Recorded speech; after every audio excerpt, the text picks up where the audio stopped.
Good morning students. This is the next lecture regarding your subject agriculture and microbiology. Last lecture में हमने दो topics के बारे में पढ़ा था, that is ओजोला and blue green algae.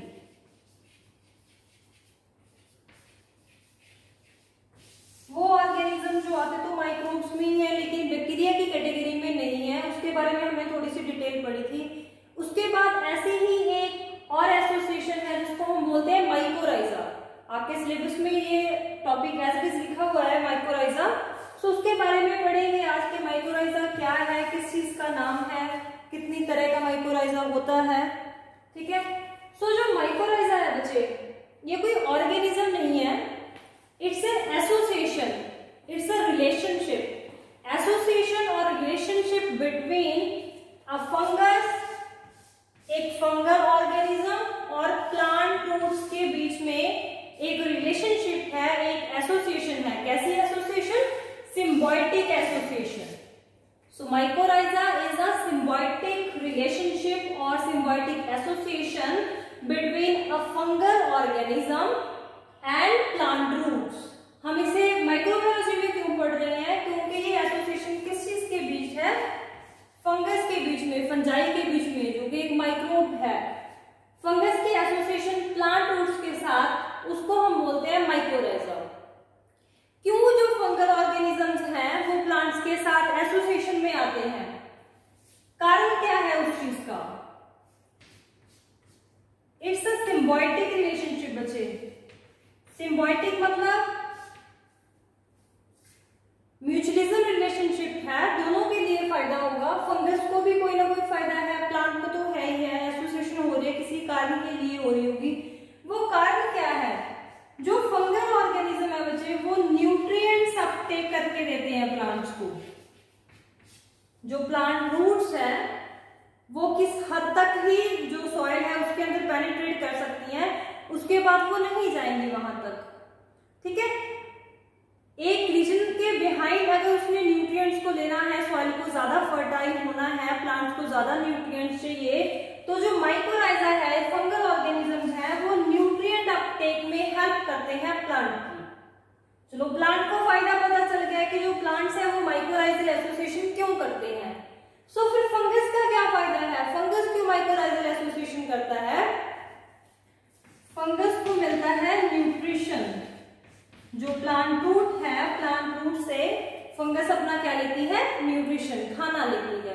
तो दोनों का फायदा है इस एसोसिएशन के अंदर. फंगस को प्लांट से न्यूट्रिशन मिल रहा है, जो प्लांट है वो न्यूट्रिएंट्स अपटेक कर पाते हैं अच्छे से due to the presence of fungal mycelium from the soil. ठीक है जी. सो इसीलिए माइकोराइजल एसोसिएशन जो है वो होती है प्लांट और फंगस के बीच में, या फिर सिर्फ एक ही एसोसिएशन है फंगस और प्लांट के बीच, जिसको हम माइकोराइजा बोलते हैं. अब जो फंगल ऑर्गेनिजम्स हैं वो प्लांट्स या एनिमल्स तो है नहीं कि हाँ उनके हाथ पैर होंगे या लीव्स, रूट्स, स्टेम होंगे. नहीं, वो अलग से ऑर्गेनिज्म है, उनका अलग से किंगडम है, तो उनके अपने कुछ कैरेक्टर्स हैं. मैंने अभी भी एक वर्ड यूज किया था कि जो फंगल माइसीलियम है. सो फंगल माइसीलियम क्या होता है? फंगस में दो चीजें बहुत इंपॉर्टेंट है बच्चे उसके स्ट्रक्चर में. One is hyphae, another one is mycelium. क्या है हाइफी?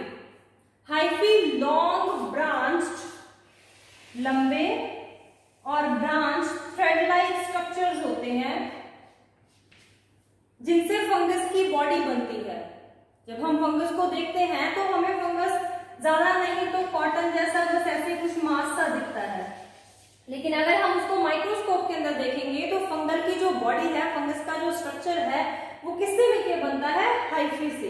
तो हाइफी होते क्या है? लॉन्ग ब्रांच्ड या फिलामेंटस थ्रेड लाइक स्ट्रक्चर्स होते हैं जो फंगस की वेजिटेटिव ग्रोथ करवाते हैं, जिससे फंगस ग्रो करती है, फंगस की बॉडी बनती है, उसको बोला जाता है हाइफी. सो हाइफी क्या है? स्ट्रक्चरल कंपोनेंट्स ऑफ फंगस है, जिससे फंगस की बॉडी बनती है, जिससे फंगस बनी हुई होती है, उन स्ट्रक्चर्स को हम बोलते हैं हाइफी. तो फिर माइसीलियम क्या है?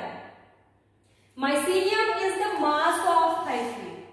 जब वो हाइफी अकेला है, सिंगल है, तब हम उस लॉन्ग ब्रांच फिलामेंटल स्ट्रक्चर को हाइफी बोल देते हैं. जब बहुत सारे हाइफी इकट्ठे होकर आपको एक कॉटन जैसी अपीयरेंस देते हैं, व्हाइट व्हाइट कलर की फंगस हमें ज्यादातर दिखती है, तब हम उसमें बहुत सारे हाइफी होते हैं, उन बहुत सारे हाइफीज को या मास ऑफ हाइफी को हम बोल देते हैं माइसीलियम। जब भी आप कभी फंगस के बारे में पढ़ोगे ये दो टर्म्स आप बहुत कॉमनली देखोगे, क्योंकि ये स्ट्रक्चरल कंपोनेंट्स है फंगस के। जैसे प्लांट्स में रूट, लीफ, स्टेम होते हैं, वैसे ही फंगस के अंदर हाइफी और माइसीलियम होते हैं। हाइफी क्या है? Long branch filamentous structure. जब वो एक सिंगल स्ट्रक्चर है, जब इस हाइफी का मास इकट्ठा हो जाता है, बहुत सारे हाइफी बन जाते हैं, then it is known as mycelium. तब हम इसको माइसीलियम बोलते हैं। अब जो ये एसोसिएशन है माइकोराइजा, ये कितने तरह की हो सकती है? ठीक है, हमें पता चल गया कि माइकोराइजा एक एसोसिएशन है between fungus and plant roots. किसके लिए है? न्यूट्रिएंट अपटेक के लिए एंड न्यूट्रिशन के लिए। कितने टाइप्स का होता है जो माइकोराइजल एसोसिएशन है? That is of two types. One is endomycorrhiza, another one is ectomycorrhiza. क्या डिफरेंस है एंडोमाइकोराइजा या एक्टोमाइकोराइजा के अंदर? द नेम इंडिकेट्स बच्चे। एंडो मीन्स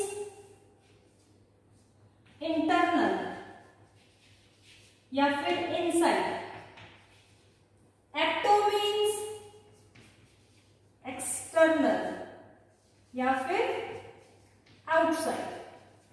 तो दो तरह की माइकोराइजल एसोसिएशन हो सकती है। दो तरीके से जो फंगस है वो प्लांट के रूट के साथ एसोसिएट हो सकती है। One is through internal structures या फ्रॉम इनसाइड, और another one is through outside. एक को हम बोलते हैं एंडोमाइकोराइजा, दूसरा होता है एक्टोमाइकोराइजा। इस डायग्राम में आपको सारी चीज क्लियर होगी कि एक्टोमाइकोराइजा या एंडोमाइकोराइजा क्या होता है, क्या डिफरेंस है दोनों के अंदर। इट्स अ प्लांट रूट,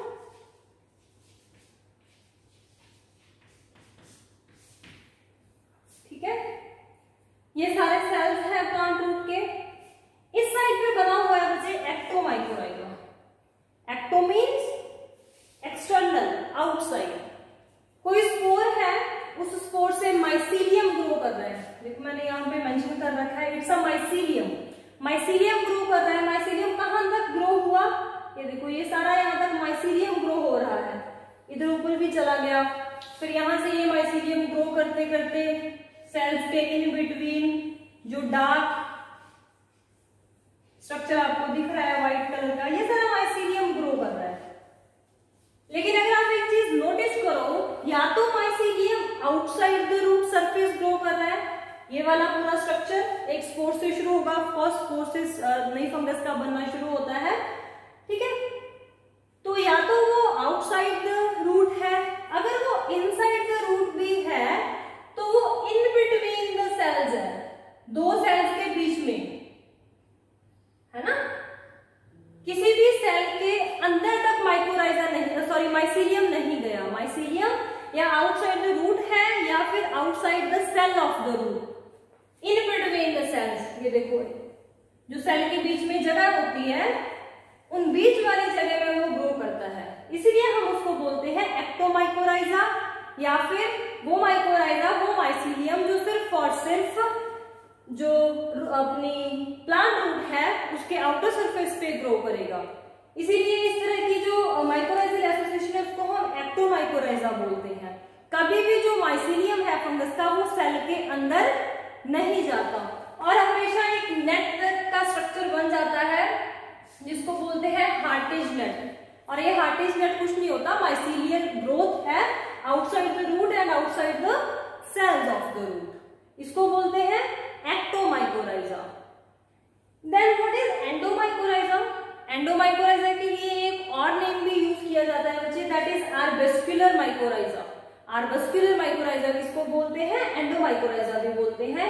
इसमें क्या डिफरेंस है? इससे ग्रो वैसे होता है, एक स्पोर है, उससे माइसीलियम ग्रो होना शुरू हो गया, फिर वो रूट के कांटेक्ट में आया, आउटर सरफेस से अंदर जाना शुरू हुआ। लेकिन अब आप अगर इन जो मैंने डार्क कलर के स्ट्रक्चर्स है उसको देखो तो वो स्ट्रक्चर्स सेल के अंदर ग्रो कर रहे हैं। जब माइसीलियम किसी सेल के अंदर ग्रो करता है, इनसाइड द सेल ग्रो करता है, तब हम उसको बोल देते माइकोराइजा या फिर आर्बस्क्यूलर माइकोराइजा। आर्बस्क्यूलर क्यों? क्योंकि जब वो माइसीलियम किसी सेल के अंदर जाता है, अंदर जाके बहुत सारी ब्रांचिंग कर लेता है, ब्रांच बन जाते हैं, उन स्ट्रक्चर को बोला जाता है आर्बस्क्यूल्स। इसीलिए एंडोमाइकोराइजा को अनदर नेम से भी जाना जा सकता है, दैट इज एंडोमाइकोराइजा। सो आपको क्लियर हो गया होगा इस डायग्राम से कि जो माइकोराइजा है वो एक एसोसिएशन है फंगस और प्लांट रूट के बीच में। क्यों होती है? न्यूट्रिएंट्स या फिर न्यूट्रिशन लेने के लिए सिम्बायोटिक म्यूचुअलिज्म जो रिलेशनशिप है वो उनके अंदर रहता है। दोनों ही फंगस का भी और प्लांट रूट का भी फायदा है। दो तरह का माइकोराइजा हो सकता है, एक्टोमाइकोराइजा, एंडोमाइकोराइजा। जो एक्टोमाइकोराइजा है वो आउटसाइड द रूट या फिर आउटसाइड द सेल ही रहेगा, किसी भी सेल के अंदर माइसीलियम कभी ग्रो नहीं करेगा।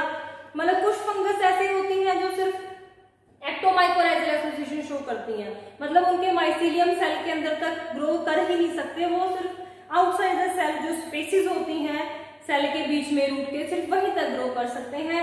कुछ जो फंगल स्पीशीज हैं वो ऐसी होती हैं जो एंडोमाइकोराइजा बनाती हैं या आर्बस्क्यूलर माइकोराइजा बनाती हैं, मतलब उन फंगल स्पीशीज के जो माइसीलियम है, जो हाइफी है, वो इन बिटवीन द सेल जाएंगे, सेल के अंदर जाके ग्रो करते हैं, आर्बस्क्यूल्स बनाते हैं, उसको हम बोलते हैं एंडोमाइकोराइजा।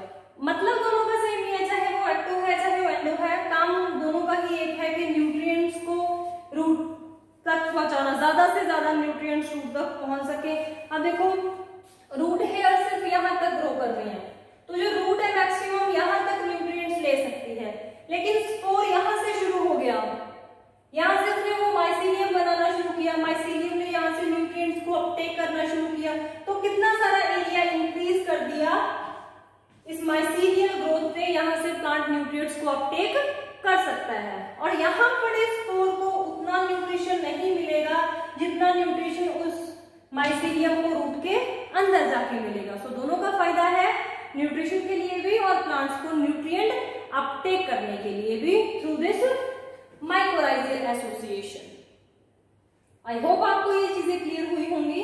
इसके बाद हम नेक्स्ट पढ़ेंगे बच्चे, ऐसे ही कुछ एसोसिएशंस हैं, कुछ कॉमन टॉपिक्स हैं, दैट इज राइजोस्फीयर एंड फाइलोस्फीयर। ज्यादा डिटेल में नहीं पढ़ना इनको, बस आपको पता होना चाहिए कि राइजोस्फीयर क्या चीज है, फाइलोस्फीयर क्या चीज है। So next is we will study about rhizosphere and phylosphere. So हाँ जी, next is rhizosphere.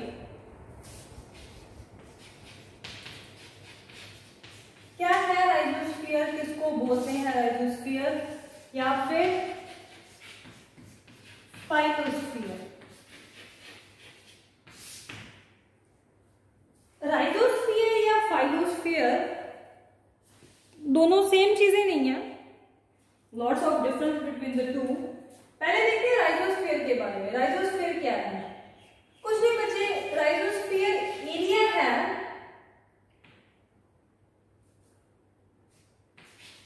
Near the plant roots. जो प्लांट की रूट्स हैं, फॉर एग्जाम्पल अगर यहाँ पे कोई प्लांट ग्रो कर रहा है, ये उस प्लांट की रूट ग्रो कर रही है,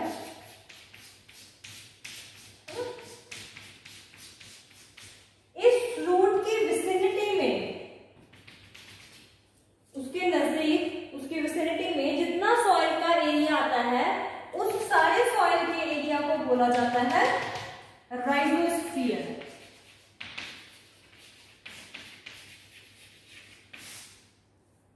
अब देखो आप रूट के विसिनिटी वाले एरिया को हम अलग नेम दे रहे हैं राइजोस्फीयर, हालांकि यहाँ पे भी तो सॉइल ही प्रेजेंट है, यहाँ पे भी कोई अलग चीज तो प्रेजेंट होगी नहीं, तो इतनी सारी सॉइल को हम राइजोस्फीयर क्यों बोलते हैं, बाकी सारी सॉइल को सॉइल क्यों बोलते हैं? इसका कारण है राइजोस्फीयर में अब देखो जो प्लांट रूट्स होती हैं बच्चे, प्लांट रूट्स कुछ ना कुछ एक्सुडेट्स रिलीज करती हैं, कुछ ना कुछ सब्सटेंसेस ऐसे रहते हैं जो प्लांट रूट के हेयर में से या प्लांट रूट के सरफेस में से रिलीज होते रहते हैं, और वो जो जितने भी एक्सुडेट रिलीज होते हैं, अब इतनी अमाउंट तो होती नहीं कि वो सारी सॉइल में जा सके, वो कुछ एरिया ही है जहां तक वो पहुंच पाते हैं, और जहां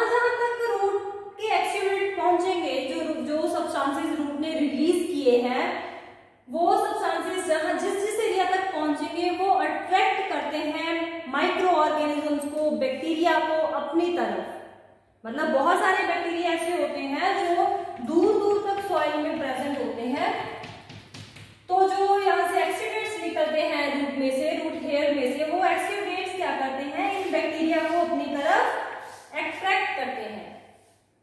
तो अब इन एक्सुडेट्स की वजह से हो क्या जाता है कि जो नियर बाय सॉइल है, जो रूट के नजदीक सॉइल प्रेजेंट है, उसके अंदर माइक्रो ऑर्गेनिजम्स का जो नंबर है वो इंक्रीज हो जाता है, जो डाइवर्सिटी है वो इंक्रीज हो जाती है। यहाँ पे बहुत सारे माइक्रो ऑर्गेनिजम्स होते हैं। माइक्रो ऑर्गेनिजम्स का जो नंबर है वो राइजोस्फीयर में बहुत ज्यादा होता है as compare to the other soil. या हम दूसरी तरह बोल सकते हैं कि वो soil near the plant root जिसके अंदर बहुत ज्यादा अमाउंट ऑफ माइक्रो ऑर्गेनिजम्स है, उसको हम राइजोस्फीयर बोलते हैं। बहुत सारे माइक्रो ऑर्गेनिजम्स या ज्यादा माइक्रो ऑर्गेनिजम्स क्यों है इस एरिया में? Due to the presence of exudates जो रिलीज किए हैं प्लांट रूट्स में। वो अट्रैक्ट करते हैं माइक्रो ऑर्गेनिजम्स को अपनी तरफ। क्यों करते हैं? क्योंकि वो सारे यूजफुल माइक्रो ऑर्गेनिजम्स होते हैं, प्लांट्स को न्यूट्रिएंट्स अपटेक में हेल्प करते हैं, नाइट्रोजन को फिक्स करते हैं, बहुत सारे डिजीज कॉजिंग जो बैक्टीरिया होते हैं उनको खत्म भी करते हैं। सो प्लांट अपने फायदे के लिए क्या करते हैं? क्योंकि हमें पता है कि कोई भी सॉइल तभी फर्टाइल हो सकती है जब उसके अंदर बहुत ज्यादा माइक्रो ऑर्गेनिजम्स प्रेजेंट है। सॉइल फर्टिलिटी को इंक्रीज करने के लिए जो राइजोस्फीयर की सॉइल है, मतलब वो सॉइल जिसके अंदर बहुत सारे माइक्रो ऑर्गेनिजम्स प्रेजेंट हैं, वो सॉइल सबसे ज्यादा फर्टाइल होती है as compare to the soil which is present in the nearby areas. So rhizosphere है क्या? एरिया ही है, सॉइल ही है नियर द प्लांट रूट, लेकिन उस सॉइल के स्ट्रक्चर में, टेक्सचर में बहुत ज्यादा डिफरेंस होता है as compare to the other soil. क्यों? क्योंकि उसके अंदर जो माइक्रो ऑर्गेनिजम्स की अमाउंट है, क्वांटिटी है, वो ज्यादा रहती है। क्योंकि जो एक्सुडेट्स रूट्स रिलीज करती हैं वो सारे सब्सटेंसेस माइक्रो ऑर्गेनिजम्स को अपनी तरफ अट्रैक्ट करते हैं, सो दैट प्लांट के नजदीक बहुत ज्यादा माइक्रो ऑर्गेनिजम्स रह सके, वो प्लांट्स को न्यूट्रिएंट जो है, प्लांट की जो सॉइल की फर्टिलिटी है वो इंक्रीज कर सके, प्लांट को ज्यादा से ज्यादा न्यूट्रिएंट्स मिल सके।